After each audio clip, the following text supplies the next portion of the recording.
Hello everyone, एडुपोल्ट के platform में आप सबको स्वागत है। मैं हूं एडुकेटर शरण्या और आज की जो करंट अफेयर्स की टॉपिक है वो ये है कि प्राइम मिनिस्टर, हमारे home minister and leader of opposition ये तीनों मीट किए हैं न्यू इलेक्शन कमिश्नर, जो चीफ इलेक्शन कमिश्नर होते हैं उनके अपॉइंटमेंट के लिए। तो ये अपॉइंटमेंट प्रोसेस क्या है और क्या क्या चेंजेस आई हुई है, इससे रिलेटेड चीज़ें आज हम पढ़ेंगे। तो एडुपोल्ट एक ऐसा प्लेटफॉर्म है जहाँ पे आप 1-to-1 मेंटरशिप अवेल कर सकते हैं।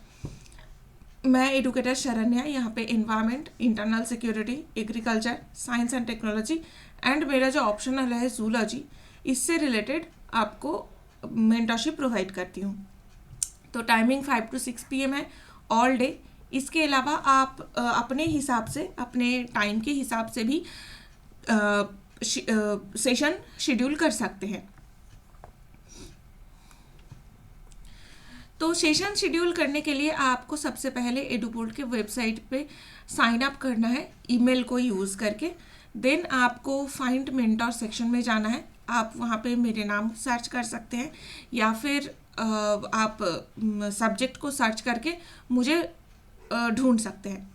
देन आपको एक बुकिंग टाइम सिलेक्ट कर दिया जाएगा। आप सिलेक्ट कर सकते हैं अपने हिसाब से या फिर जो टाइम मेरे अवेलेबल है उसमें आप टाइम सिलेक्ट कीजिए एंड देन जो स्पेसिफिक टाइम है उस टाइम पे आप सेशन ज्वाइन कीजिए। आपको प्रॉपर जो लिंक आ जाएगा, आप वहाँ से ज्वाइन कर सकते हैं।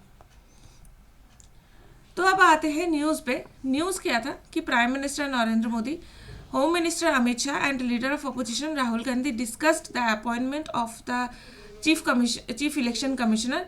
जो रिसेंट कमिश्नर है उनके सक्सेसर को अपॉइंट करने की डिस्कस कर रहे हैं।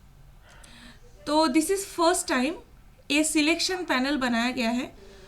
तो जो कंट्री के इलेक्शन के वॉच डॉग इलेक्शन कमीशन है उसके उसको अपॉइंटमेंट करता है। ये एक फर्स्ट टाइम एक सिलेक्शन पैनल बनाया गया है। तो इलेक्शन कमीशन है क्या? अब आते हैं इलेक्शन कमीशन है क्या। तो इलेक्शन कमीशन ऑफ इंडिया एक ऑटोनमस कॉन्स्टिट्यूशनल अथॉरिटी है, responsible for administrating union and state election process in India. तो ये कॉन्स्टिट्यूशनल बॉडी है, कॉन्स्टिट्यूशन में मेंशन्ड है। तो आपको ये बताना है कि कॉन्स्टिट्यूशन के कौन से आर्टिकल पे ये मेंशन्ड है। ये आपको आर्टिकल कमेंट पे मेंशन करना है। ये कहाँ के इलेक्शन चेक देखते हैं? लोकसभा का इलेक्शन, राज्यसभा के इलेक्शन, स्टेट लेजिस्लेटिव असेंबली का इलेक्शन और office of president and vice president in India. तो लोकसभा, राज्यसभा, विधानसभा एंड प्रेसिडेंट और वाइस प्रेसिडेंट की इलेक्शन को ये एडमिनिस्टर करते हैं। स्पेसिफिकली ये 3 मेंबर बॉडी है जहाँ पे एक चीफ इलेक्शन कमिश्नर है एंड 2 इलेक्शन कमिश्नर है। तो तीनों में से एक CEC है एंड 2 इलेक्शन कमिश्नर है। इनकी अपॉइंटमेंट कैसे किया जाता है? अपॉइंटमेंट होती है बाय प्रेसिडेंट अपॉइंटमेंट करते हैं। इनके एक फिक्स टेन्योर है 6 years का और up to the age of 65। जो भी आगे होगा तब तक के लिए इनका एक टेन्योर है। They enjoy the same status and receive salary and perks available to the जजेस of Supreme Court of India. तो इनके जो सैलरी होती है, पार्क्स एंड प्रिविलेजेस है, वो सुप्रीम कोर्ट के जजेस से कंपेरेबल है। रिमूव कैसे होते हैं? They can resign any time और can also be removed before the expiry of their term. तो ये रिजाइन भी कर सकते हैं, इन्हें रिमूव भी किया जाता है। तो चीफ इलेक्शन कमिश्नर की जो रिमूवल है वो एक सिमिलर रिमूवल प्रोसेस है जो सुप्रीम कोर्ट की जजेस की होती है। ये सारे कॉन्स्टिट्यूशन में मेंशन्ड है। अब इलेक्शन कमिश्नर के लिए क्या क्या लिमिटेशन था जिसकी वजह से न्यू सिलेक्शन पैनल बनाया गया है? तो लिमिटेशन ये है कि constitution has not prescribe the qualification, legal, education, administrative और judicial of the members of election commission. तो इलेक्शन कमीशन की स्पेसिफिक कोई क्वालिफिकेशन, चाहे वो लीगल हो, एजुकेशनल हो, एडमिनिस्ट्रेटिव हो, जुडिशियल हो, कुछ भी मेंशन नहीं है. The constitution has not specified the term of the members of election commission. वो कितने टाइम के लिए सिलेक्ट हो सकते हैं, उनकी एक्सटेंशन हो सकता है कि नहीं, ये कुछ भी कॉन्स्टिट्यूशन में मेंशन नहीं है. The constitution has not debarred the retiring election commissioners from any further appointment by the government. तो इलेक्शन कमिश्नर्स को कोई भी फार्दर गवर्नमेंट जॉब करने से मना नहीं किया जाता है. बट ये भी एक तरीके का ग्रे एरियाज है, बिकॉज हो सकता है कि जो इलेक्शन कमिश्नर है वो बाद में जाके कोई कमेटी की मेंबर हो जाए, चेयरमैन हो जाए. तो ये सारे कुछ कुछ लिमिटेशंस ऑलरेडी प्रेजेंट था. अब स्पेसिफिकली इसमें प्रॉब्लम क्या है, ही इज़ राजीव कुमार. ये लास्ट मतलब प्रेसिडेंट इलेक्शन कमिश्नर है जो रिटायर होने वाले हैं. इनके साथ 2 इलेक्शन कमिश्नर है, एक है ज्ञानेश कुमार और दूसरा है सुखबीर सिंह. अब प्रॉब्लम मोस्टली ये होता था कि इलेक्शन कमिश्नर्स में जो जिनकी अपॉइंटमेंट पहले हुई है या फिर जो सर्विस में सीनियरिटी में है, उनको चीफ इलेक्शन कमिश्नर बना दिया जाता था. अब प्रॉब्लम ये है कि ये दोनों ही 1988 के बैच के ऑफिसर रह चुके हैं और ये दोनों की ही सिलेक्शन 14 मई को हुई थी. तो सेम डेट में सिलेक्शन हुई है और same date as a election commissioner इनकी सेम डेट में सर्विस स्टार्ट हुई है और इनकी एडमिनिस्ट्रेटिव जो जर्नी है वो भी सेम ही बैच के ऑफिसर है, प्रोबेशनर ऑफिसर थे. तो इन दोनों में अब सीनियरिटी क्या होगी, ऑब्वियसली ये एक चैलेंजिंग सिचुएशन है.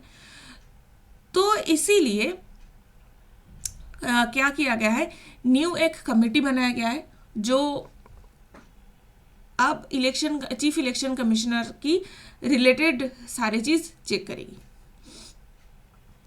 तो इस बार अपॉइंटमेंट कैसे हो रहा है, chief election commissioner and other election commissions की अपॉइंटमेंट हो रही है appointment conditions of service and term of office act 2023. ये एक न्यू लॉ बनाया गया है पार्लियामेंट के थ्रू और इस लॉ के तहत अब न्यू सीईसी को अपॉइंटमेंट किया जाएगा. तो इस बार की अपॉइंटमेंट प्रोसेस क्या हो रही है, सबसे पहले एक सार्चेंट सिलेक्शन कमेटी है जो लॉ मिनिस्टर, जो सेंट्रल लॉ मिनिस्टर है वो हेड करेंगे एंड साथ में 2 सीनियर सेक्रेटरी है गवर्नमेंट ऑफ इंडिया की, 2 ब्यूरोक्रेट्स हैं. तो ये 3 लोगों की एक पैनल है, सर्च पैनल. ये क्या करेंगे, 5 लोगों की एक कैंडिडेट की शॉर्ट लिस्ट बनाया जाएगा, 5 लोगों की. ओके, तो ये जो लिस्ट है ये देन सिलेक्शन कमेटी के पास जाएगा. जो सिलेक्शन कमेटी में है prime minister, leader of opposition and cabinet minister, any cabinet minister nominated by the PM. तो ये सर्च कमेटी में 3 लोग हैं, सिलेक्शन कमेटी में भी 3 लोग हैं. तो सिलेक्शन कमेटी क्या करेगा, ये 5 लोगों में से 1 लोगों को रिकमेंड कर सकता है न्यू सीईसी के लिए. प्रेजेंटली यहाँ पे प्राइम मिनिस्टर नरेंद्र मोदी है, leader of opposition Rahul Gandhi है and cabinet minister home minister Amit Shah है. He is nominated by the prime minister. Okay, तो next president will appoint the next CEC and EC based on selection committee's recommendation. तो ये selection committee जो जो नाम recommend करेंगे वहाँ से प्रेसिडेंट अपॉइंटमेंट करेंगे. ठीक है, तो आई होप अब सिलेक्शन की जो प्रोसेस है वो आप लोगों को समझ में आ रहा है किस तरीके से चेंजेस हो रहा है. न्यू एक्ट क्या क्या कर रहा है, स्पेसिफाई कर रहा है एलिजिबिलिटी कंडीशंस. तो eligibility conditions chief election commissioner and other election commissioners के लिए क्या है, हु आर होल्डिंग और have hold a post equivalent to the rank of secretary to the government of India. तो इनकी स्पेसिफिक रैंक होनी चाहिए, सेक्रेटरी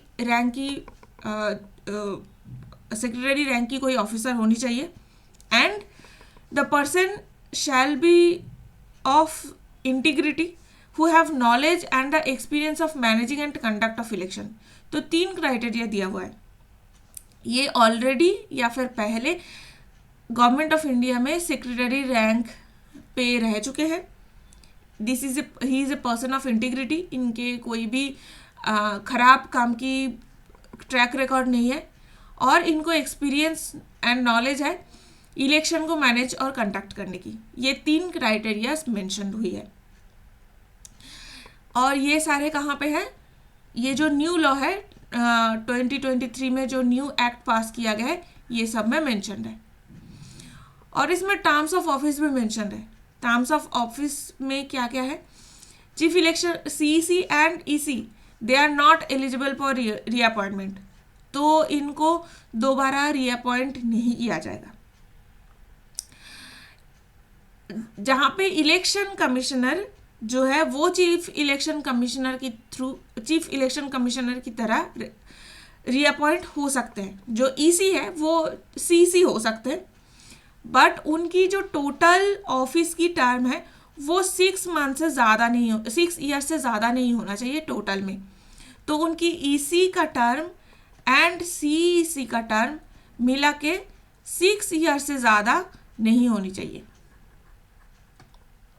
ओके तो अब समझ में आ रहा है कि सीईसी रीअपॉइंटमेंट नहीं हो सकते, ईसी दूसरे पोस्ट में रीअपॉइंट नहीं हो सकते, ओनली सीईसी में रीअपॉइंट हो सकते हैं और उनके जो टोटल टर्म है दोनों पोस्ट में मिला के 6 ईयर से ज़्यादा नहीं होनी चाहिए. तो अब ये है कि रिसेंटली पार्लियामेंट में ये न्यू जो प्रोसेस है वो क्यों स्टार्ट किया है?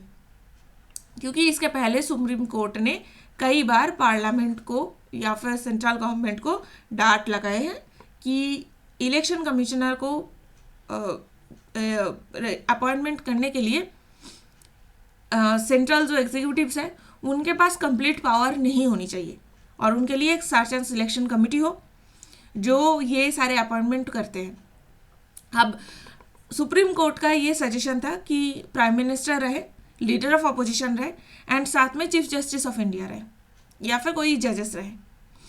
बट जो फाइनल एक्ट बनाया गया है उसमें सीजेआई को हटा के एक कैबिनेट मिनिस्टर को डाल दिया है ताकि फाइनल जो अथॉरिटी है वो सेंट्रल गवर्नमेंट के पास ही रहे. तो ये एक न्यू सिचुएशन है. हो सकता है यूपीएससी में पूछे जाए क्योंकि न्यू कोई लॉज होता है, कोई एक्ट्स होता है या फिर कुछ चेंजेस होते हैं तो यूपीएससी के लिए वो बहुत इंपॉर्टेंट हो जाता है. तो अभी के टर्म्स हो या फिर एलिजिबिलिटी क्राइटेरिया हो, कौन से आर्टिकल में कुछ मेंशन है, कौन से आर्टिकल पे नहीं है, क्या क्या मेंशन है, क्या क्या चेंजेस हुई है, these are very important for UPSC prelims. That's it for the day. तो आपके लिए सरप्राइज है कि एडुबोल्ट का ऐप भी लॉन्च हो चुका है जो आप गूगल प्ले स्टोर और ऐप स्टोर से डाउनलोड कर सकते हैं. एंड यूट्यूब में मेरे मैपिंग की सीरीज़ भी चल रहा है. आप ये मैपिंग में इंडियन जियोग्राफी की मैपिंग, वर्ल्ड जियोग्राफी की मैपिंग एंड एनवायरनमेंट के ऊपर वीडियोस ऑलरेडी आ रहे हैं. आप लोग जाके उसको ज़रूर देखिए, आपकी प्रीलिम्स में बहुत हेल्प होगी. So that's it for the day. Next videos में फिर मिलते हैं. तब तक के लिए you can join our Telegram channel Edubolt IAS and good luck.